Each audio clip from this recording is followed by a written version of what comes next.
දවසක් වෙන්න කියලා ප්‍රාර්ථනා කරන අපේ යාළුවෝ හැමෝටම. කලින් වීඩියෝ එකකින් කතා කරපු ෂෝට් නෝට් පොත් ගැන අද කතා කරමු. මම පොත් 3ක් හදාගෙන තියෙනවා.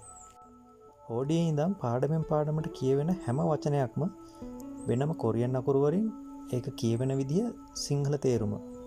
අපි පටන් ගන්න මුලම හින්දා මේ තුනම ලියා ගන්න එක ප්‍රශ්නයක් නෑ. හැබැයි ගොඩක් අය කියන දෙයක් තමයි සිංහලෙන් ලියන්න එපා කියන එක. ඒ කතාවේ ඇත්තකුත් තියෙනවා.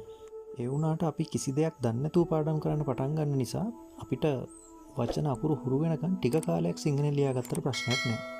ඊළඟ අදියරට සිංහලෙන් කියවන විදිය අයින් කරලා කොරියන් අකුරු වලින් වචනේ සිංහල තේරුමයි විතරක් ලියා ගන්න. තව ටික කාලයක් හුරු වෙනකොට අපිට පුළුවන් සම්පූර්ණ සිංහල අකුරු අයින් කරලා කොරියන් වචන විතරක් ලියා ගන්න. මෙන්න මේ වගේ. හැමතැනින්ම අහුවෙන දේවල් අරන් පාඩම් කරන්න යන්නත් එපා.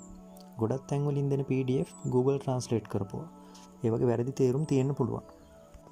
මුලින්ම ඔයාට පාඩම් කරන්න තැනක් හදාගන්න. ඔයා වැඩට යන කෙනෙක් නම් පාඩම් කරන්න වෙලාවක් හදාගන්න. ඔයා වැඩකට යන්න නැතුව ගෙදර ඉන්න කෙනෙක් නම් දවසේ පුළුවන් හැම වෙලාවෙම පාඩම් කරන්න. මොකද මේක ඔයා පාස් වෙන්න ඕන එක්සෑම් එකක්. එහෙනම් අදට ගිහිල්ලා එන්නම්. අපි ඊළඟ වීඩියෝ එකෙන් කතා කරමු ලිසනින් පැත්ත හදාගන්න විදිය. මේ channel එකෙන් ගේන වීඩියෝ ඉස්සරහටත් ඔයාලට වැදගත් වෙයි කියලා හිතෙනවා නම් අපිව subscribe කරන්න. ජය වේවා හැමෝටම.